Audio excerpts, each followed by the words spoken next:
urduaudiobooks.com پر آپ سن رہے ہیں سیرت سرور عالم صلی اللہ علیہ وآلہ وسلم، جلد اول، تالیف مولانا سید ابوالعلا مودودی، آواز وجیح احمد صدیقی، پروڈیوسر اظہر نیاز، فصل 3، نبوت محمدی پر قرآن میں استدلال، چند اہم نکات۔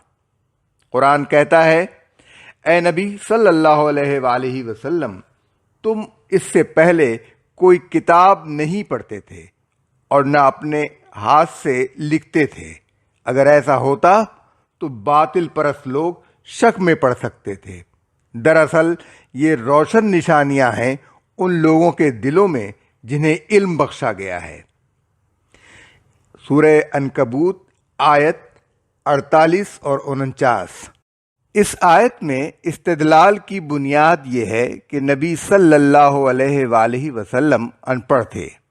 آپ کے اہل وطن اور رشتہ و برادری کے لوگ جن کے درمیان روز پیدائش سے سن کہولت کو پہنچنے تک آپ کی ساری زندگی بسر ہوئی تھی، اس بات سے خوب واقف تھے کہ آپ صلی اللہ علیہ وآلہ وسلم نے عمر بھر نہ کوئی کتاب پڑھی نہ کبھی قلم ہاتھ میں لیا۔ امی ہونے سے نبوت پر استدلال۔ اس امر واقعہ کو پیش کر کے اللہ تعالیٰ فرماتا ہے کہ یہ اس بات کا کھلا ہوا ثبوت ہے کہ کتب آسمانی کی تعلیمات، انبیاء سابقین کے حالات، مذاہب و ادیان کے عقائد، قدیم قوموں کی تاریخ اور تمدن و اخلاق و معیشت کے اہم مسائل پر جس وسیع اور گہرے علم کا اظہار اس امی کی زبان سے ہو رہا ہے، یہ اس کو وحی کے سوا کسی دوسرے ذریعے سے حاصل نہیں ہو سکتا تھا۔ اگر اس کو نوشت و خواند کا علم ہوتا اور لوگوں نے کبھی اسے کتابیں پڑھتے اور مطالعہ و تحقیق کرتے دیکھا ہوتا تو باطل پرستوں کے لیے یہ شک کرنے کی کچھ بنیاد ہو بھی سکتی تھی کہ یہ علم وحی سے نہیں بلکہ اخذ و اکتساب سے حاصل کیا گیا ہے۔ لیکن اس کی امیت نے تو ایسے کسی شک کے لیے برائے نام بھی کوئی بنیاد باقی نہیں چھوڑی ہے۔ اب خالص ہٹ دھرمی کے سوا اس کی نبوت کا انکار کرنے کی اور کوئی وجہ نہیں ہے جسے کسی درجے میں بھی معقول کہا جا سکتا ہو۔ قرآن مجید کے اس بیان و استدلال کے بعد ان لوگوں کی جسارت حیرت انگیز ہے جو نبی صلی اللہ علیہ وآلہ وسلم کو خواندہ ثابت کرنے کی کوشش کرتے ہیں۔ حالانکہ یہاں قرآن صاف الفاظ میں حضور صلی اللہ علیہ وآلہ وسلم کے ناخواندہ ہونے کو آپ صلی اللہ علیہ وآلہ وسلم کی نبوت کے حق میں ایک طاقتور ثبوت کے طور پر پیش کر رہا ہے۔ جن روایات کا سہارا لے کر یہ دعویٰ کیا جاتا ہے کہ حضور صلی اللہ علیہ وسلم پڑھے لکھے تھے یا بعد میں آپ نے لکھنا پڑھنا سیکھ لیا تھا، وہ اول تو پہلے ہی نظر میں رد کرنے کے لائق ہیں، کیونکہ قرآن کے خلاف کوئی روایت بھی قابل قبول نہیں ہو سکتی۔ پھر وہ بجائے خود بھی اتنی کمزور ہیں کہ ان پر کسی استدلال کی بنیاد قائم نہیں ہو سکتی۔ ان میں سے ایک بخاری کی یہ روایت ہے کہ صلح حدیبیہ کا معاہدہ جب لکھا جا رہا تھا تو کفار مکہ کے نمائندے نے رسول اللہ صلی اللہ علیہ وسلم کے نام کے ساتھ رسول اللہ لکھے جانے پر اعتراض کیا۔ اس پر حضور نے کاتب یعنی حضرت علی کو حکم دیا کہ اچھا، رسول اللہ کا لفظ کاٹ کر محمد بن عبداللہ لکھ دو۔ حضرت علی رضی اللہ عنہ نے لفظ رسول اللہ کاٹنے سے انکار کر دیا۔ اس پر حضور نے ان کے ہاتھ سے لے کر وہ الفاظ خود کاٹ دیے اور محمد بن عبداللہ لکھ دیا۔ لیکن یہ روایت برا بن عازب سے بخاری میں 4 جگہ اور مسلم میں 2 جگہ وارد ہوئی ہے اور ہر جگہ الفاظ مختلف ہیں۔ بخاری کتاب الصلاح میں ایک روایت کے الفاظ یہ ہیں، حضور صلی اللہ علیہ وسلم نے حضرت علی سے فرمایا، یہ الفاظ کاٹ دو۔ انہوں نے عرض کیا، میں تو نہیں کاٹ سکتا۔ آخر کار حضور صلی اللہ علیہ وسلم نے اپنے ہاتھ سے انہیں کاٹ دیا۔ نمبر 2، اسی کتاب میں دوسری روایت کے الفاظ یہ ہیں، پھر علی سے کہا، رسول اللہ کاٹ دو۔ انہوں نے کہا، خدا کی قسم میں آپ کا نام کبھی نہ کاٹوں گا۔ آخر حضور نے تحریر لے کر لکھا، یہ وہ معاہدہ ہے جو محمد بن عبداللہ نے طے کیا۔ تیسری روایت انہی برا بن عازب سے بخاری کتاب الجزیہ میں یہ ہے، حضور صلی اللہ علیہ وسلم خود نہ لکھ سکتے تھے، آپ نے حضرت علی سے کہا رسول اللہ کاٹ دو، انہوں نے عرض کیا خدا کی قسم میں یہ الفاظ ہرگز نہ کاٹوں گا۔ اس پر حضور صلی اللہ علیہ وسلم نے فرمایا مجھے وہ جگہ بتاؤ جہاں یہ الفاظ لکھے ہیں۔ انہوں نے آپ کو جگہ بتائی اور آپ نے اپنے ہاتھ سے وہ الفاظ کاٹ دیے۔ چوتھی روایت بخاری کتاب المغازی میں یہ ہے، پس حضور صلی اللہ علیہ وسلم نے وہ تحریر لے لی، درا حالی کے آپ لکھنا نہ جانتے تھے، اور آپ نے لکھا یہ وہ معاہدہ ہے جو محمد بن عبداللہ نے طے کیا۔ انہی برا بن عازب سے مسلم کتاب الجہاد میں ایک روایت یہ ہے کہ حضرت علی کے انکار کرنے پر حضور نے اپنے ہاتھ سے رسول اللہ کے الفاظ مٹا دیے۔ دوسری روایت اسی کتاب میں ان سے یہ منقول ہے کہ حضور نے حضرت علی سے فرمایا مجھے بتاؤ رسول اللہ کا لفظ کہاں ہے؟ حضرت علی نے آپ کو جگہ بتائی اور آپ نے اسے مٹا کر ابن عبداللہ لکھ دیا۔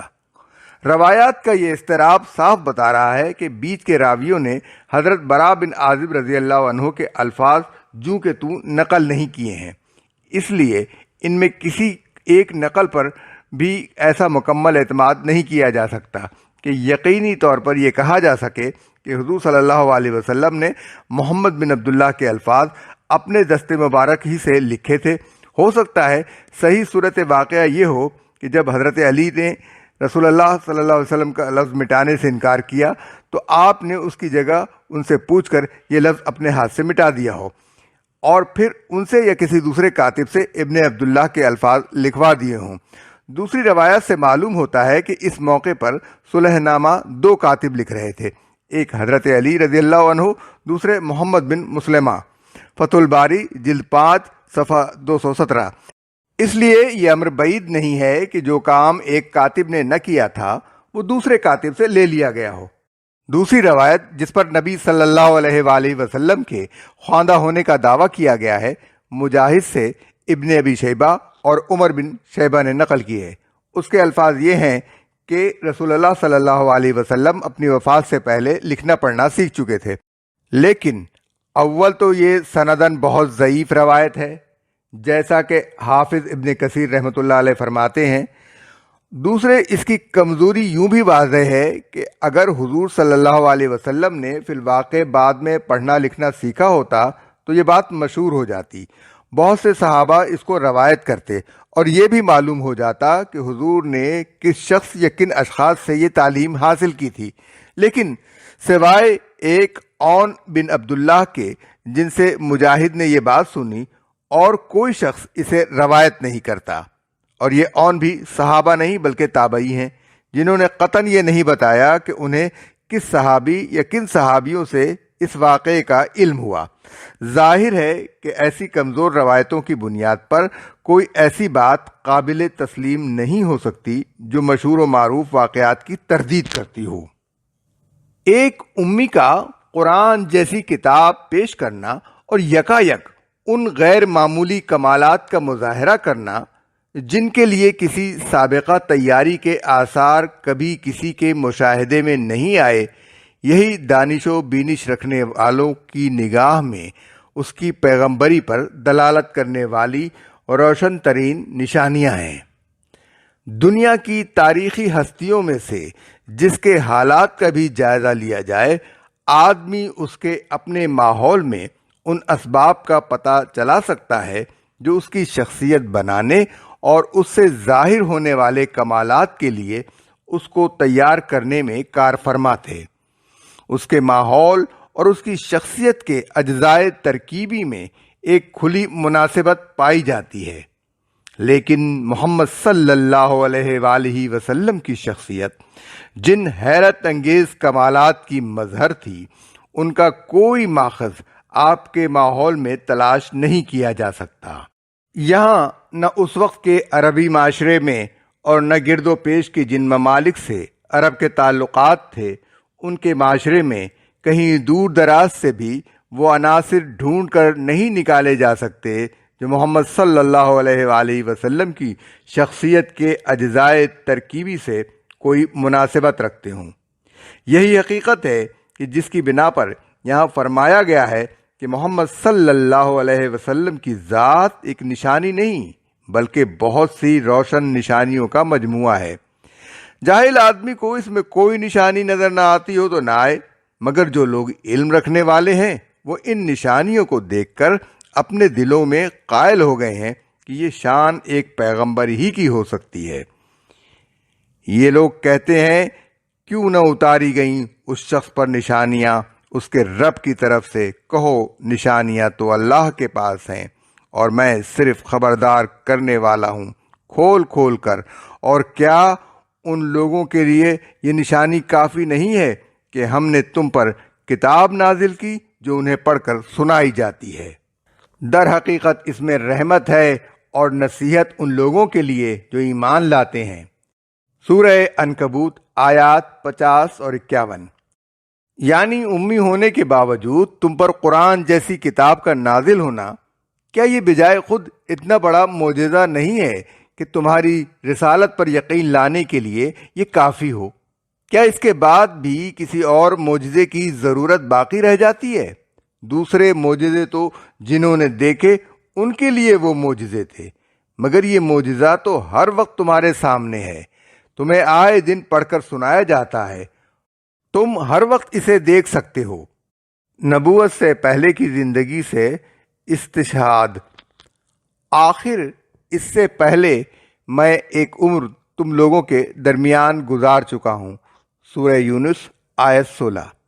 یہ ایک زبردست دلیل ہے مشرکین قریش کے اس خیال کی تردید میں کہ محمد صلی اللہ علیہ وآلہ وسلم قرآن کو خود اپنے دل سے گھڑ کر خدا کی طرف منسوب کر رہے ہیں، اور محمد صلی اللہ علیہ وسلم کے اس دعوے کی تائید میں کہ وہ خود اس کے مصنف نہیں ہیں بلکہ یہ خدا کی طرف سے بذریعہ وحی ان پر نازل ہو رہا ہے۔ دوسرے تمام دلائل تو پھر دور کی چیز تھے، مگر محمد صلی اللہ علیہ وآلہ وسلم کی زندگی تو ان کے سامنے کی چیز تھی۔ آپ صلی اللہ علیہ وآلہ وسلم نے نبوت سے پہلے پورے 40 سال ان کے درمیان گزارے تھے، ان کے شہر میں پیدا ہوئے، ان کی آنکھوں کے سامنے آپ کا بچپن گزرا، جوان ہوئے، ادھیڑ عمر کو پہنچے، رہنا سہنا، ملنا جلنا، لین دین، شادی بیاہ، غرض ہر قسم کا معاشرتی تعلق انہی کے ساتھ تھا، اور آپ کی زندگی کا کوئی پہلو ان سے چھپا ہوا نہیں تھا۔ ایسی جانی بوجھی اور دیکھی بھالی چیز سے زیادہ کھلی شہادت اور کیا ہو سکتی تھی؟ آپ کی اس زندگی میں 2 باتیں بالکل عیاں تھیں جنہیں مکہ کے لوگوں میں سے ایک ایک شخص جانتا تھا۔ ایک یہ کہ نبوت سے پہلے کی پوری 40 سالہ زندگی میں آپ صلی اللہ علیہ وآلہ وسلم نے کوئی ایسی تعلیم، تربیت اور صحبت نہیں پائی جس سے آپ کو وہ معلومات حاصل ہوتی جن کے چشمے یکایک دعوی نبوت کے ساتھ ہی آپ کی زبان سے پھوٹنے شروع ہو گئے۔ اس سے پہلے کبھی آپ ان مسائل سے دلچسپی لیتے ہوئے، ان مباحث پر گفتگو کرتے ہوئے اور ان خیالات کا اظہار کرتے ہوئے نہیں دیکھے گئے جو اب قرآن کی ان پے در پے صورتوں میں زیر بحث آ رہے تھے۔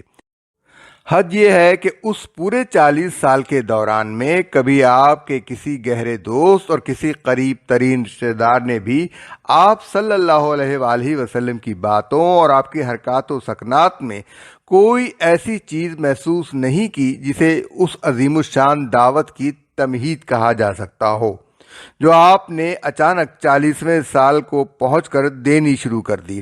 یہ اس بات کا صریح ثبوت تھا کہ قرآن آپ کے اپنے دماغ کی پیداوار نہیں ہے بلکہ خارج سے آپ کے اندر آئی ہوئی چیز ہے، اس لیے کہ انسانی دماغ اپنی عمر کے کسی مرحلے میں بھی ایسی کوئی چیز پیش نہیں کر سکتا جس کے نشو و نما اور ارتقاء کے واضح نشانات اس سے پہلے کے مرحلوں میں نہ پائے جاتے ہوں۔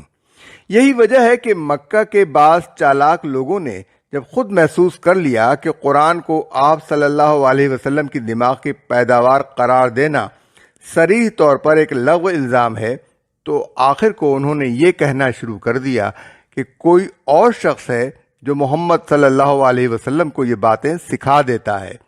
لیکن یہ دوسری بات پہلی بات سے بھی زیادہ لغو تھی، کیونکہ مکہ تو درکنار پورے عرب میں کوئی اس قابلیت کا آدمی نہ تھا جس پر انگلی رکھ کر کہہ دیا جاتا کہ یہ اس کلام کا مصنف ہے، یا ہو سکتا ہے ایسی قابلیت کا آدمی کسی سوسائٹی میں چھپا کیسے رہ سکتا ہے؟